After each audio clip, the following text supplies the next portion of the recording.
sorry if I'm flushed. I literally ran home and ran through the parking lot because I felt bad wasting y'all's time. But, so yeah, like you said, I'm an assistant wildlife biologist here in Oregon. To give you some background, I first came to Oregon, I worked up in the Dalles, and then I had to go back, finish college. Came back out here and landed a job in Bend. I had never been to Bend before, and now I don't want to leave Central Oregon. So I joke about that a lot with people. But I started in Bend and a few months ago switched to our Prineville office. So I got upgraded from a technician to a biologist, which really just means I get paid about this much more. Yeah. Where did you go to school? You didn't say that. Ramapo College of New Jersey, little school that nobody's ever heard of. I grew up in New Jersey. I've lost the accent since then, but not the love for Bruce Springsteen. That still sits close to my heart. I asked her about her university, and she said the two things she can say: she's not from California or the UFO. So. Yeah, exactly. People always say, they're like, at least it's not California. Like, I got on a plane and booked it over here. Family's not too happy, but I am. So, just to give you guys an idea of what we're going to talk about, we're going to go over an introduction of what I'm going to talk about, Central Oregon overall. So for those of you that don't know, Central Oregon is split up into two wildlife districts, so the Prineville and Bend offices, which are also known as the Deschutes office and the Ochoco office. So it gets a little confusing, but I'll try to explain it. We'll skip over Ochoco unless anybody's from Prineville. You are from Prineville? Yeah. Maybe we'll go through it if we have time. But we're mainly going to focus on Deschutes since we're in Redmond today, and they're kind of like the model that is the reason we started collecting this data in the first place. And then we're going to look at all of the data that we've collected. But this one we're going to focus on 2024, but before I get to that, I do have to put a little plug in for our porcupine project. We recently got funding to research porcupines in the Deschutes watershed. So we're looking at porcupines from the Dalles to south of Gilchrist out past Post and Paulina. It's a huge study area, but porcupines populations are declining.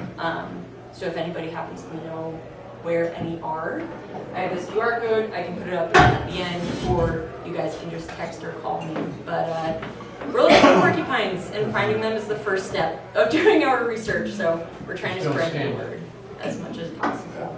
So I do want to give a warning.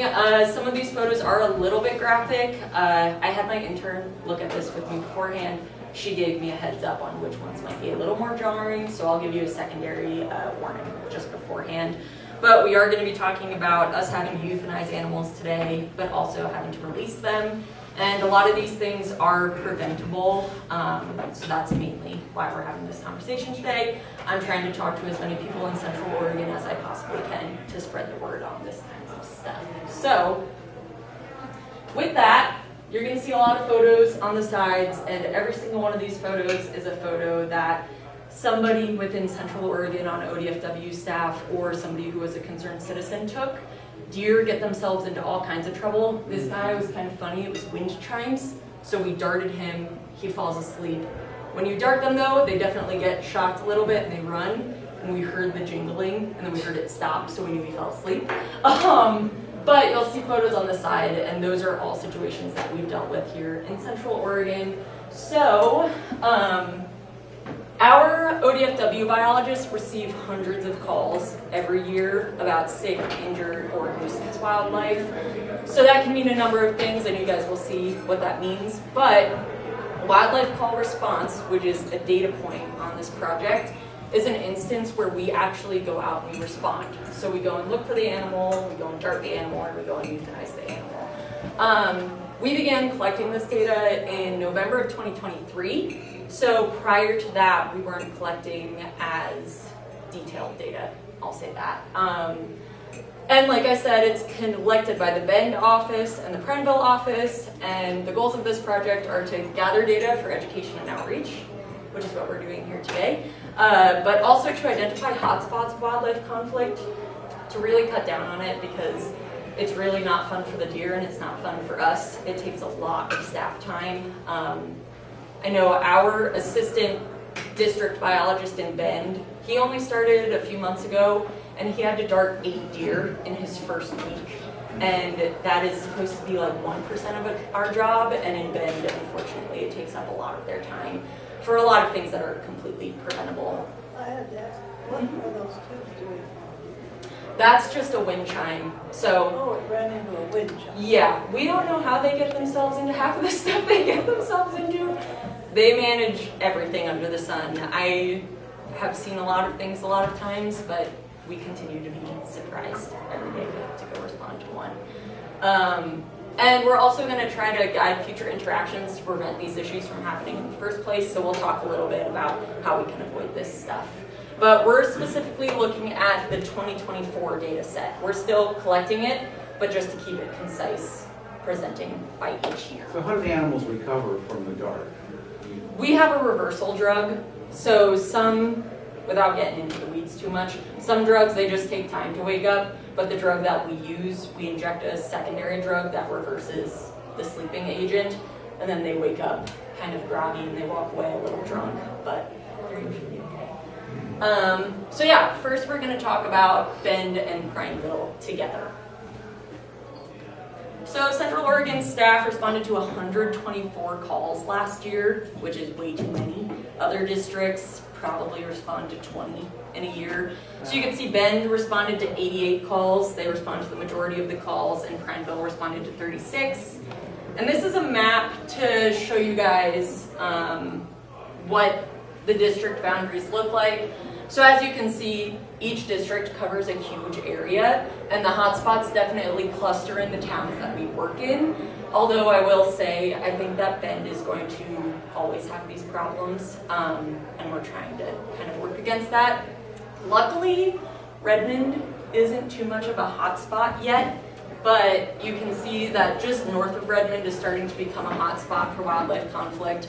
But Bend lights up red hot, and so does Prineville. So that's just to give you an idea of where exactly we're seeing the most. So how much activity that you're involved with is automobile generated? I'll get to that. There's a whole pie chart. Yeah, no, that's okay. That's okay. So we do compare our calls to population density. We're not sure whether it's causation or something else.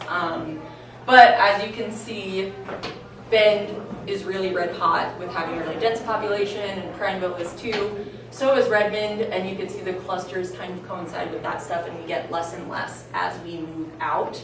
I do want to jump backwards and just point out this spot right here. Just keep that in mind. That's very far out there on some BLM land, and we'll get to that a little bit later.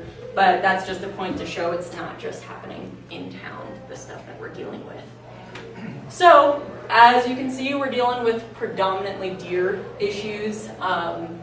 Followed up by that is waterfowl and birds. I will admit the majority of those come from the Prineville office. I mainly think that's because we don't have Think Wild nearly as close. A lot of people call Think Wild first in Bend, and they can deal with a lot of birds and do the rehab in that way. But they don't have staff out by us, so we respond a lot and then work with them to get a lot of those birds transported to them. But yeah, the soccer goals are definitely an issue. We don't know how they get tangled up in them, but they do. So yeah, there's plenty of stuff. It's pretty impressive. And to show you the approximate ages of all species, it's mostly adults, but we're also dealing with a lot of fawns. And this is fawn time of year. So just a reminder, don't pick up fawns. I just got a phone call the other day about a teenager that did, and I was like, please God, go put it back. So just try not to touch them, but they get into all kinds of other trouble, unfortunately. And this is really the meat and potatoes of what we want to talk about. So these are the report categories. So this is the issue that the animal is getting themselves into. So as you can see, entanglement and attached item is our leading cause. I'll show you guys photos to give you examples, but that's pretty much anything where they have stuff stuck in their antlers, they have a tomato cage wrapped around them, all kinds of that stuff.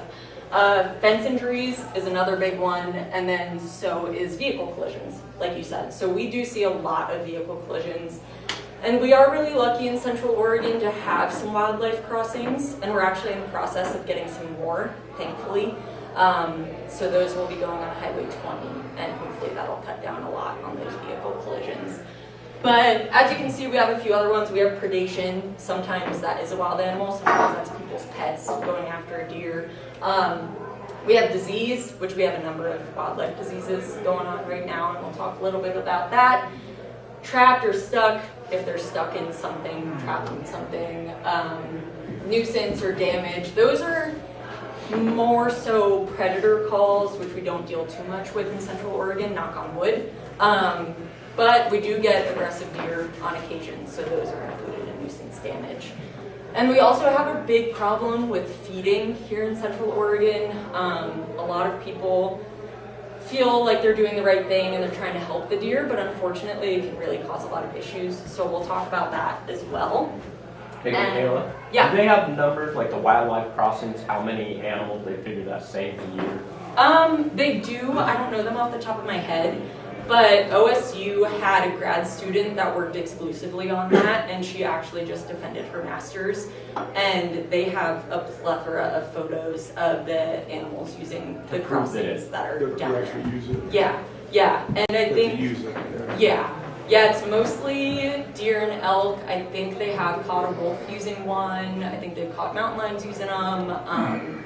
So it's helping a lot of things, which is really, really nice. And if you do drive down past into Lapine, down that area, down that area, you'll see the fencing on the side of the road. Yes. And that's good fencing. We'll talk about bad fencing. But that good fencing serves as a funnel to force them through those crossings so that they don't just cross willy-nilly wherever they want Oh, to. yeah. And so this is where our first gruesome photos are going to pop up, just a warning. So what do these report categories mean? Again, these are our top three, and these are the main ones we're going to be talking about. Entanglement or attached item, that's a volleyball net. Again, Wow. No idea how that guy got into that. But we also have vehicle collisions, which you will see a lot of three-legged deer running around a bend. They can survive on three legs, but if it's a fawn, the chances of their survival really drop, so that's when we usually step in. And then the fence injuries are probably my least favorite to deal with. I get extremely emotional every single time we have to euthanize one of those because it feels completely preventable. This deer is dead in this photo, but what happens if they try to jump over and their back leg just gets caught between two wires, Right. And I'll tell you, we've tried to pull them out. It's hard even having thumbs and stuff. So unfortunately, those lead to a lot of fatalities. Speaking of fatalities, we have to euthanize almost 50% of the animals we respond to, which is not fun. Nobody gets into my job because they want to kill animals. We all get into it because we're passionate about wildlife. And like I said, a lot of these are really preventable, so that's why we're talking about this today. But we do release about 30% of them, which those are the happy stories. And if you see a deer running around Central Oregon that has an ear tag in it, that means it's gotten itself into trouble at some point. So you'll see a lot of them. It's kind of ridiculous. And we have gotten deer that we've had to dart that already have an ear tag in them, that they get themselves into trouble again.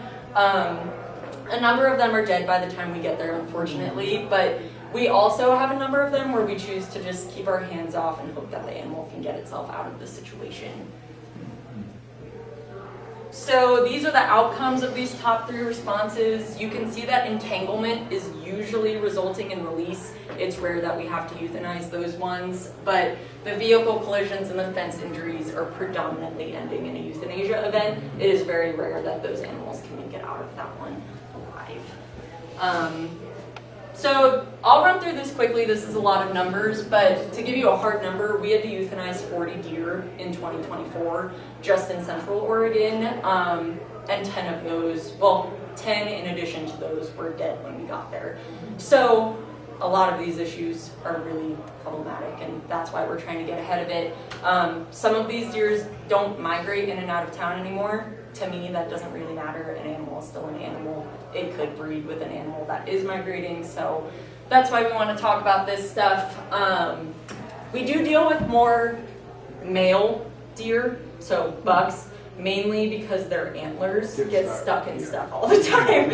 They're really stupid, especially during the rut. So in the fall, keep an eye out on the roads. They're just looking for women, and they do not think which way is up, which way is left or right. So when they're in the rut, we're dealing with them getting trapped in a lot of stuff. And we're mainly dealing with adults, like I said, but we do deal with a number of fawns. And we sometimes have to euthanize waterfowl or birds, but sometimes we do get to rehab them, although that does not include Think Wild's data. They deal with excessive amounts of birds. So we're going to talk about fences. I will say, out of all the images in the presentation, these are going to be the hardest to look at. So if anybody wants to avert your eyes, I absolutely encourage you to. It's not the easiest.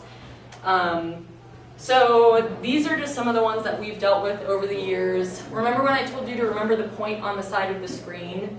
That was this pronghorn. So to give you guys an idea of what we do, this is not our main part of our job. We're actually supposed to be tracking, monitoring, and managing wildlife populations in Central Oregon. So a lot of that includes flying in helicopters and counting from the air. Really fun. You also get really motion sick. But we were doing pronghorn surveys, and I looked out the window and I said, we have a buck down below us. Usually we swoop down to count them closer. But I said, he's alone. I saw him go to run. He was caught in the fence. So it wasn't even a question. My boss asked our pilot to land the helicopter, and we all ran out there. And it took 3 of us to release this guy. But in this situation, we don't have drugs. We don't have anything. We just have to pull him out of that fence. And thankfully, he took off. So hopefully he's still gone. Is that barbed wire? It is. That's what I was going to say. Yeah. So we'll talk about the specific fences that are an issue, but as you can see, barbed wire is an issue. This one is very weird. Like, that's not super common, I will say, but this one is the most common. We call that sheep or no-climb fencing, and that is by far the most dangerous. But this one is to show you fences aren't just an issue in town. They're an issue across the landscape.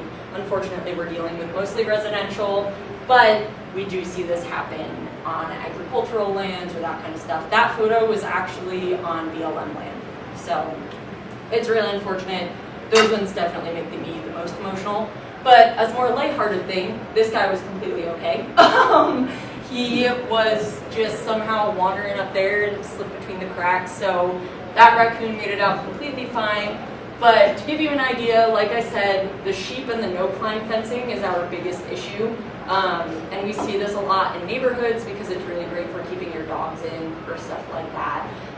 But in addition to that, the even worse ones are sheep no-climb fencing with an additional wire on top. I'm honestly not sure why people prefer that wire. I see it a lot with like people who have horses or donkeys, but sometimes I see it in neighborhoods in Bend. And we do have these conversations with people where we ask them, what's the purpose of this fence? Do you need this fence? This is probably going to happen again and we want to avoid it. A lot of people, it's for their pets, or they just say, I bought the house and it came with it, and I have a cat with it. So if you look at those two combined, that's about 60% of our fence injuries are due to those. But we also have rod fence, which are these kinds of fences, which we don't usually catch the animal in it, but we'll have to euthanize them later because they have injuries that just are subsiding and they're not handling very well. And then we also have the 3-wire barbed wire, which is just that typical wire. And I will say, we do have a version of wildlife fencing that we ask people to put out on their properties. Usually that bottom wire is smooth, which is predominantly for those small critters and also for pronghorn. Pronghorn rarely jump over fences, they like to go under them. So making sure that it's high enough that a pronghorn can squeeze under is really important. But the other main factor that's really great for those wire fences that are the typical strung across is the distance between the top 2 wires. So that if they get their foot caught, it won't get wrapped between the wires and instead they just hit it with their back foot, if that makes sense. So I'll skip over that one because that one's gruesome. But like I said, the purpose of these fences is almost exclusively residential and pets, unfortunately. But that's not to say this doesn't happen out and about. But I will say I've worked all over the country. I would say Central Oregon comes second only to Wyoming with having way too many fences. I grew up in a place where we didn't have too many fences, so it's very foreign to me, but people really like showing where their property line ends, which I completely understand, but unfortunately this is just an after effect. But Those where you see unknown, that could be where we had to respond to something and we weren't able to ask the person, or the person just said, yeah, I don't know, it was here when I bought the house. So that gives you an idea. And then we're going to talk about feeding a little less extensively, but this is mostly talking points. This individual, and it is the same deer, it's just this was him in the winter when he still had his antlers and he dropped his antlers. But unfortunately, there are a number of things that can go wrong when deer are being fed artificially. When I say artificially, I typically mean corn is typically like the favorite that people like to put out. But I know our feed store in Prineville sells Antler Max and that kind of stuff.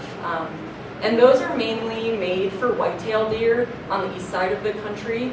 Mule deer, which is what we have here, have completely different digestive systems, and they're actually not able to digest a lot of that food. In this instance, for example, this deer has a food impaction, so they'll somehow sneak their way back into their cheeks and then they just turn into a chipmunk because they keep eating it, and so it spreads and spreads. Luckily, this deer is still running around alive today, as far as I'm aware. His body condition isn't really declining, so we're gonna hope that one of those pops and that he can get over that soon. But that is something that we can see. The main thing we do see though is, like I said, they're not able to digest that food, but they're like children. They'll eat candy, and then be like, oh, my stomach hurts so bad, except they're not able to fully digest it.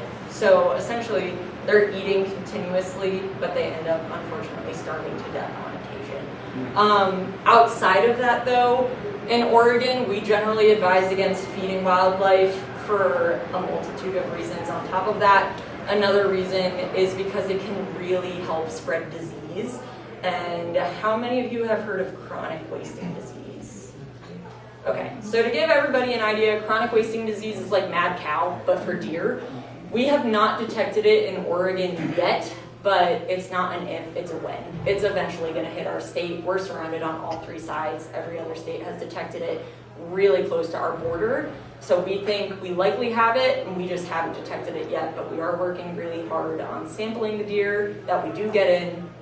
But unfortunately, we're trying to get ahead of that and tell people, please stop feeding the deer before CWD hits, because that will really help spread it. Yeah. Do you have education programs for resorts where people think the deer are their pets and they feed them that way? We don't have it currently. We have flyers that we can give out. We get into really sticky situations a lot. I can tell you I've gotten at least 5 phone calls where somebody has said, my next door neighbor is feeding the deer. There's 50 deer coming through our yard every day. It's really, they're messing up our yard. Can you tell them to stop? We unfortunately can't tell them to stop. We can give the neighbor flyers and say, you can give these to them. They can call us if they really want to have a conversation about it. But there isn't currently a law against it in Oregon because it gets muddy with bird feeders and those kinds of things. So our tool that we usually use is we tell people to approach their HOAs to explain, hey, we need a rule in this neighborhood against feeding animals. So we can work on it, but it kind of takes the first step of somebody reaching out to us and saying, hey, this is a problem. So I can tell you in Prineville, up Juniper Canyon, I've had at least 10 of those people admit to me, I feed the deer every day. And I'm like, oh, no, like, don't do it. I know it's really cool, but it's not good. My last point on this that I will say is that they can become aggressive. So we have had to euthanize a deer in Bend that was attacking people because the people that fed it went on vacation and there wasn't food anymore, and he got mad. And as somebody who has handled deer for the last 3 years, their hooves hurt really bad. That deer sent 2 people to the hospital.